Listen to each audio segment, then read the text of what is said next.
Welcome back, everyone, to the grand adventure of business. I'm David Campbell. I've been with you on this entire journey. But today's episode, I'm talking to David Wright. David was introduced to me only recently, but he's a fascinating guy. He runs a company called Spending Planners Institute, and over the years, he's developed a software package to help people with budgeting and working out their whole financial structure. But David has also been interviewed on things like Channel 9's A Current Affair and Channel 7's Today Tonight programs. He enjoys working with people and giving them freedom in what they're doing from a financial point of view. So why don't we go over to this episode and listen to David Wright and my conversation. Today, I'm speaking with David Wright, who is helping financial service providers. David was introduced to me by Gary, and so it's great to have you on board with the grand adventure. Thank you, David. It's a pleasure to be here, I've got to say. Look, I've been looking forward to today and just getting to meet you, getting to talk to you. And I'd like to start out by asking you just a seeding question, which is, can you share the moment that you realized that you wanted to become an entrepreneur and what motivated you to take that leap into the grand adventure? All right, that's a great question. We can go a long way with that. It's funny, because when I finished high school, the last thing I wanted to do was have my own business. I wanted to be an employee because that was what I wanted to do, and I did not want to be in business. But this moment did arrive, and it was unavoidable. It was, a bit of backstory. I guess we need some backstory. I was a school teacher. I was a sole breadwinner. I had a stay-at-home wife, 3 little children. And every year, from the first year I started teaching for 10 years, I would get a pay rise. And after 10 years of pay rises, I realized, oh, this is as good as the finances are going to get. And it's not exactly what I thought it was going to be. There was money trouble and I needed a solution. I went searching for a solution, found something that got me so excited, I just wanted to tell the whole world about it. And suddenly the grand adventure began. And I was like a puppy dog with my tail wagging because I just wanted to tell everybody what I discovered. How did you go about doing that? Because how long ago was it, firstly? Okay, so we had Paul Keating and the recession we had to have. Yeah. Interest rates were 18%. So it was tough times. Yeah. And that was kind of the point where I'm going, I have to find a solution to the money problems in this household. Yeah. And I decided I'm going to find a solution. I don't know why we're struggling, but I have to find out how to fix the problem. And I realized that it wasn't earn more money because every year I got a pay rise and the problem never went away. So I thought it's got to be something that I don't know or something that I'm doing wrong. I need to find out what it is. And so I forgot the question, but That's all right. I was heading. So it was back in the 90s. That's when, for those who are listening, that's when 18% interest rates were around in Australia. Yep. But the question I wanted to chase, because I figured it was going to be a while back and we didn't have social media and that sort of stuff back then. So Correct. How did you get out the message that, hey, I've got this wonderful idea I want to tell you all about? Yeah. Well, first of all, people from my church, good friends, I sort of said, hey, look, I've created this system and can I show you? And it was all encouragement that I got from these people. And I ended up getting really brave and I did pay for some advertising. But before I got to that point, I was in the process of building 2 houses, one to live in and one that was going to be an investment because I was trying to find ways to get our wealth journey happening. And the mortgage broker who was doing the finance for that, I handed her 5 vouchers and I said, the next 5 people that walk in your door get a free session with me. And she kind of was captive audience because I was doing business with her. It was kind of like, oh, I guess I've got to humor this guy. Yep.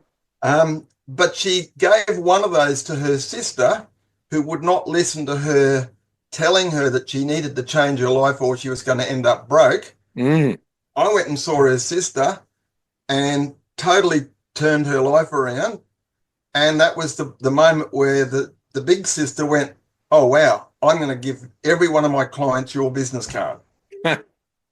And then I put an ad in the newspaper and just a budgeting consultant. Yep. And another local mortgage broker saw the advertisement, rang me up and said, come and have a coffee with me, tell me what you do. And then we had coffee and he said, I love what you're doing.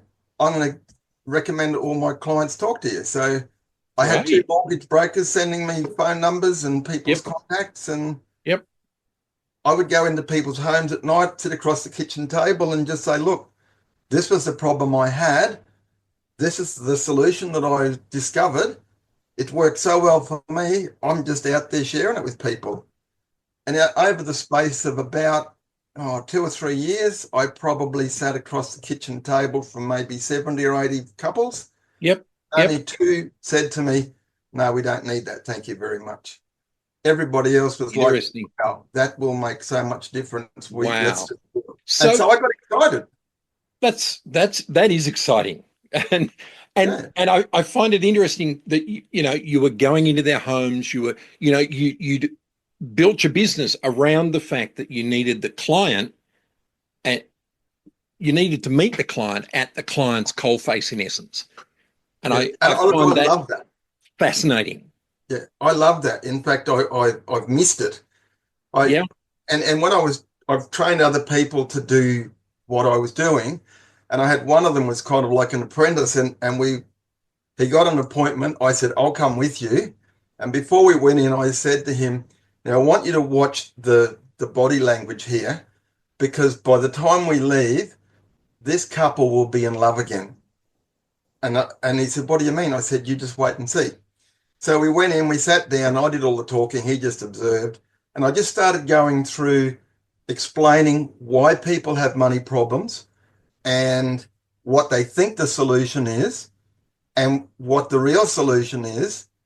And suddenly they're holding hands and they got their arm around each other. And in the end, I said, it's time we left.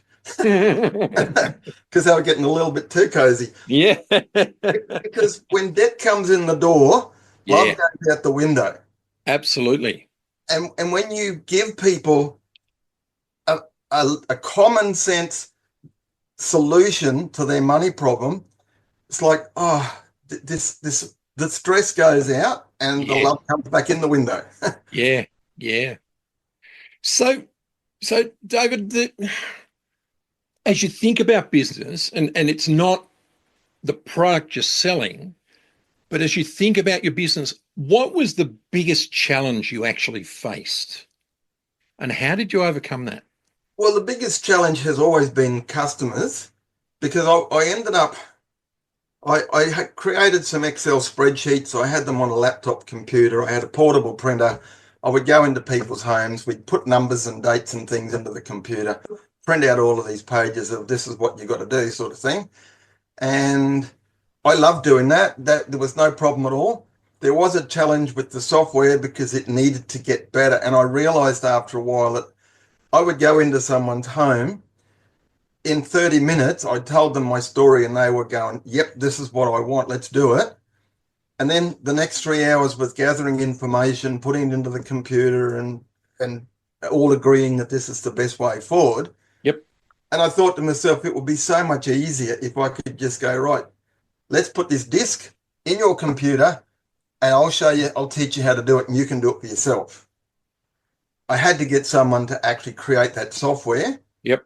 And that happened from an introduction from one of the earlier people I had shown my idea to. And then it was basically, well, how do we let the world know that I can solve your money problems? Mm. And that happened because a current affair in Today Tonight heard about what I was doing. Yep. And they created my best nightmare. And then the biggest problem that came after that was, what do you do next? Yeah. It's very difficult to reproduce that kind of, and this was before social media. So yes, that's right. Yeah, I mean, it was just a major explosion when a current affair ran a story about my software, and I interviewed some of my customers who were saying this changed my life. Yeah, it caused quite a lot of headaches, but they were good headaches. So have you kept going with the whole concept of the software and all the rest of it, or have you updated the software as technology changes? Well, yes, we definitely did that. Version one, when I look back at it now, it was very robust and it did exactly what I wanted it to do. It didn't have a lot of flexibility. Version two, we probably tried to overkill it and probably went too far. Mm-hmm. Um, but it was more robust. But once again, it's still kind of people were forced into doing things my way because I created the system. This is how you must do it. Yep. And then people, iPads and iPhones and things came out, and people stopped buying discs. Yeah. Everything turned into apps. And my software developer didn't have a clue how to create online software. It was all desktop stuff that we'd done. And he said to me, look, I don't think I can continue on this journey with you. And fortunately, one of my customers was a software developer, and I'd met him at some of the conferences and things that I'd run. And so I talked with him, we got together, we chatted, we started designing. And then my original software developer came back to me and said, is it too late for me, or can I, and I said, well, I do have somebody, but I'll ask the question, would he mind if, because he'd been off educating himself. Yeah. Yeah. And so the second guy kind of was quite happy to just bow out and pass the bat back to the first guy. Oh, okay. And so that's a relationship now that's, well, 26, 27 years we've been working together, Nick and I. Yeah. Yeah. And we kind of know how to read each other. And sometimes I get frustrated with him and sometimes he gets frustrated with me. But we know how to get what we want out of each other pretty much. So Yeah. Yeah. So have you gone the next step now of embracing AI and the benefits that can bring? funny you should say that, because just later this week I'll be having a conference with the spending planners who I train, and we'll be looking at AI and some of the things that I've sort of started playing with. Only just dipped the toe in the water. There's probably a Yeah. long Yeah. way. Okay. Look, that's great. So how with all of that behind you and obviously, 26, 27 years of delivering the same service and obviously keeping it sharp and all the rest of it, what is it that you would define success as? Now, Yeah. um, well, definitely banking $500,000 in 3 months from my first appearance on a current affair, I would have called success. But it wasn't something I could reproduce myself. Yep. Current affair had another go at it 3, 4, 5 months later, and we banked another $250,000 in 3 months. That was just like in that 3 month time frame. There was more Yep. that followed. And then today, so success was in the early stages was massive. Went from sort of, I think, when I started out, between then and when I was on a current affair the first time, I'd probably sold 1,500 copies of the software. Wow. And all of a sudden, we had orders for like 4, 5, 6, 7, 8,000 copies, and filling those orders was quite the job. Yeah. Yeah. My family became a human machine, packaging, making boxes, printing, sticking discs, all sorts of stuff. Yep. Yeah, I don't know, a little digression. The local, because I live near Noosa, the Noosaville post office sent out a van and picked up 1,000 packaged boxes at lunchtime on Saturday. They came back on Saturday afternoon and picked up another 1,000. Came back on Sunday morning and picked up another 1,000. And then they came on Sunday afternoon and picked up 700. And they had a semi-trailer came up from Brisbane, because normally the little truck that they had wasn't big enough. It was a massive undertaking to get all of those orders and then they just kept coming. But it was a lot of fun. But as far as defining success is concerned, I want to get to the point where I don't rely on other people to make sales happen for me. Right. If I do this, I can confidently say I will get, like, or if I invest 1,000, I can get 2,000 back, sort of thing. Yeah. Yeah. I have never really reached that point, even though over the last 20 odd years, my inbox keeps coming up with, oh, somebody else placed an order. Somebody else placed an order. And it's just, I think most of it's been word of mouth. People just come to my website. Somebody told them that their life changed and you should do this too. But I really haven't felt like I've had control over that. Yeah. The biggest thing that I did after a current affair was I had, like, at one stage I had about 50,000 email addresses from people who were either on my newsletter or customer list. Yep.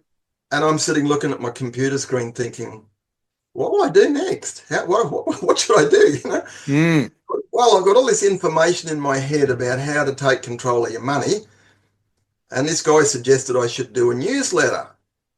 And I thought, oh, that's a bit scary, but I'll have a go at it. Turned out I was quite good at it. And I did about 400 or 500 newsletters and then started regurgitating them. Yep. And so I just stayed in touch with the people who were on my list. And I think more than anything, that was probably where a lot of the sales that I've generated came from. It's another really great point is that whole idea of you make one sale, that's an easier resell than it is having to find the next sale. Oh, yeah. I have had such a steep learning curve over the years about marketing. If you just said to me 28 years ago, I want you to get into marketing, I just would have stood there and said, I hate marketing. You're not alone on that one. I know, even as a business coach, that my main job is to market. And I struggle with that so much. My mother used to have this saying, and I think she got it from her mother: self-praise is no recommendation. Yes. And it was like, you don't tell other people you're good. They have to find out from somebody else. So, and up until that point when I started on this grand adventure, I guess I thought that marketing was about tricking somebody into spending money on something that they didn't need or that really, was dodgy or whatever. And it was only after the journey began that I came to realize that business happens when two people have things that complement each other, and it's a benefit to both sides to do business together. And I gradually learned that marketing was all about finding somebody else who had a need that you could fill, and in doing so, they helped you as well. It was a mutual thing. Yeah. So there's been a lot of growth. Yeah, but that's such a great comment. It's such a great comment. So David, where to from here? Good question. I want to be able to feel at a point when I decide to put down the bat and ball and go, okay, I've played enough cricket, that I changed enough people's lives that I've passed the bat and ball on to somebody else. That what I discovered, what I've done, doesn't die with me. I mean, everybody wants to leave a legacy, don't they? Yeah, but absolutely. The magical point where the journey began was when I realized that what I had discovered could change millions of people's lives. And as it stands right now, it's probably only 30 or 40,000 people. Right. Okay. And I need it to be millions. I want it to be millions. So how are you going to proceed now? That's a great question, and I'm not 100% certain what the answer is. Maybe about 2 years ago, I blew up my website. It had become a hodgepodge thing where every time I had a new great idea, I'd just add some more pages and upload some more resources, and it was so higgledy-piggledy. I thought, you know what, let's start again. Yep. And there was a period where there wasn't a lot coming to me from that, but I was just talking with my PA earlier. There's a small but consistent flow of customers who are finding my website and placing orders. I did train a team of people to be little duplicates of me. They found it a little tough. And so I need to develop a marketing strategy. That probably is the where to from here. Yeah. And early on, I spent a lot of money on marketing and never got back what I spent. And then when a current affair gave me free exposure, Yeah. and I got absolutely swamped, I developed this attitude that I don't pay for advertising, that Right. I want people to tell my story because it's a great story. I want people to see that their life can change because somebody else's life has changed. But maybe I do need to spend some money on advertising. Maybe. Yeah. Look, an interesting observation, and I think there'll be listeners who listen to this and think, but I don't have the Channel 9 exposure and all the rest of it. So what advice would you give to them? Be a puppy dog with your tail wagging. Tell everybody and anybody what you do and why you do it. Be passionate, and it will catch on. If you love what you do and you so believe in what you do that you can't help but want to tell people about it, it will get noticed. And that's, if you don't have that passion, don't even bother starting. It's a great thought. It's such a powerful thought. I teach that exact thing in different words.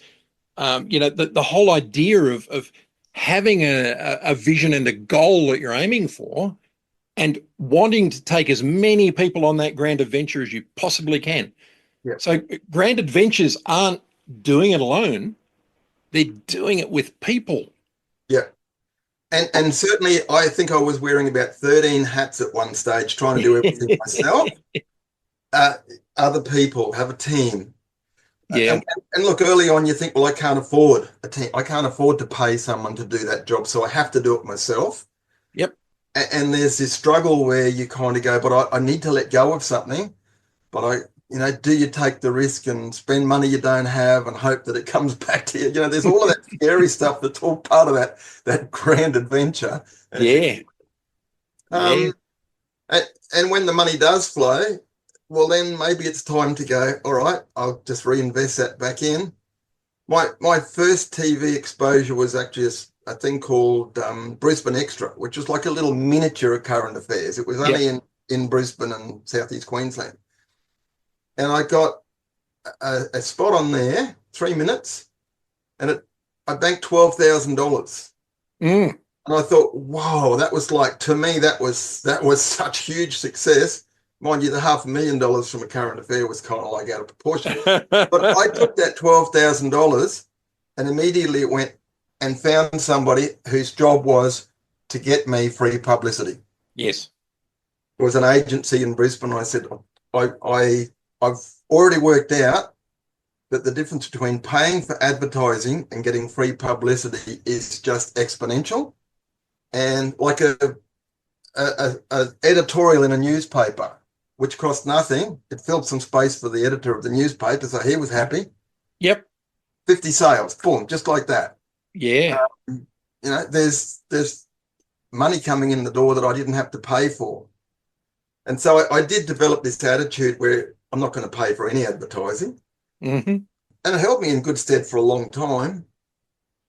Now, like the last 5 years, I've kind of been a little bit lost. And I got distracted doing other things. I got grandkids and I'm getting on in years. So it's like, a bit of the passion maybe went away. But I scratched all those itches and now it's like, no, I really want to get back into doing this. Yeah. I've kind of had some time because, like there were a few mornings when I didn't actually wake up because I hadn't gone to bed. Mm-hmm. That's how much passion you need to have. Yeah. And you get to a point where you go, I could burn out. Maybe I need to step back a little bit and just do some other stuff. And that's probably the last 5 years where I've been. Yep. But now I've kind of recovered and I'm getting hungry again and I want to get back in and I'd be happy to sit up all night. Yeah. So I think there's a book coming. I actually wrote a book in 3 months, when COVID was on. Yeah. And it was just an idea I had for a marketing angle, because people tend to spend money on their kids before they'll spend it on themselves. Yes. So I wrote a book, basically what kids don't get taught that they need to know, but like kids and money, how to give your kids their best financial life. Right. I identified 18 topics that kids need to have been exposed to when they leave home. Most mums and dads don't know about those 18 topics either. Yeah. So Yeah. the idea was that mums and dads would buy this book for their kid, read it and go, I don't know this stuff myself. I need help. David. Where So, could they get a copy of that book if they were looking for it?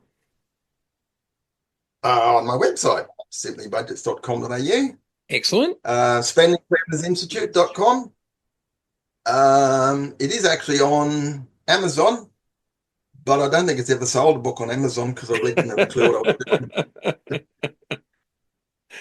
That's excellent. So is there anything that if people want to, are thinking about all of this, is there anything that you want to say directly to them right now as they're starting to go through this process? And I'm assuming it's not just mums and dads, but it's also business owners. Well, obviously your podcast focus is for business owners. Mm. I think I've tried already to give the best advice, which is be very passionate, be like a puppy dog with your tail wagging. Anybody that will listen, tell your story. If you don't want to change other people's lives, that's what you've got to want to do. You've got to want to change other people's lives, and it's not about the money. Not when you're starting out. Yeah. It's about the passion. I just believe the money will follow. Yes. And at one stage I worked out how far in the hole I was before I actually earned my first dollar, and it was scary. Yes, it is. But time and money and energy and enthusiasm, I just wanted to change people's lives. And the fact that over those first 2 or 3 years, I had 50, 60, 70 people say to me, I love what you've done. And you got to understand, my primary love language is words of praise and affirmation. Yep. So when someone says to me, I love what you're doing, that's better than money. So that is so good. So good. So be passionate, be excited, and just go for it. And there's no turning back. I think that's I really think that's the great point that you're making, David, is that we really need to make sure that we are focused on what we're doing as business owners, and that we're not doing it to raise money. We're doing it for the adventure that it is, and that money is a byproduct of that. Yep. And I want to ask you, just as we come to a close, what resources, communities, mentors have been instrumental in your journey? Well, Channel 9, Channel 7, yeah. ABC Radio, people like Gary Schuller. I mean, people who run networking groups. Yep. I got to know a lot of funny. I basically got the yellow pages, and I went through, and every mortgage broker, every financial planner, and every mortgage brokers, financial planners, and accountants. I just started bringing them. Yep.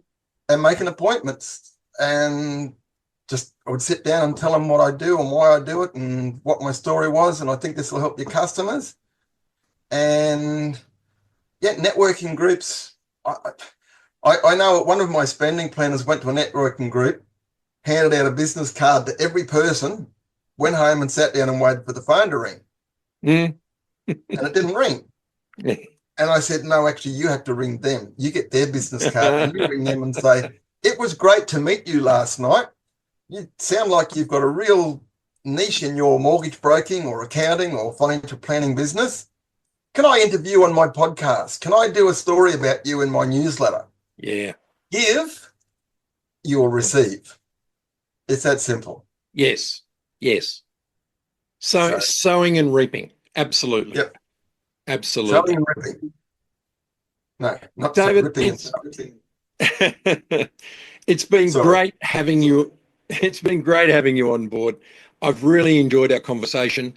If people are wanting to reach out to you, obviously the best place to go is to hit your website first, or indeed your LinkedIn profile. So have a look for David Wright, SPI on LinkedIn, and reach out to me and I can put you in contact with David.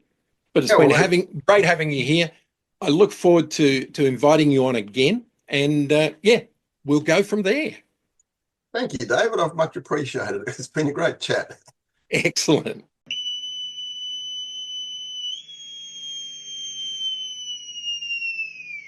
Well, that was a really interesting interview. I hope that you can take something away from that and not just listen to it, but apply it to your life. Do something today to put something in action from what you heard.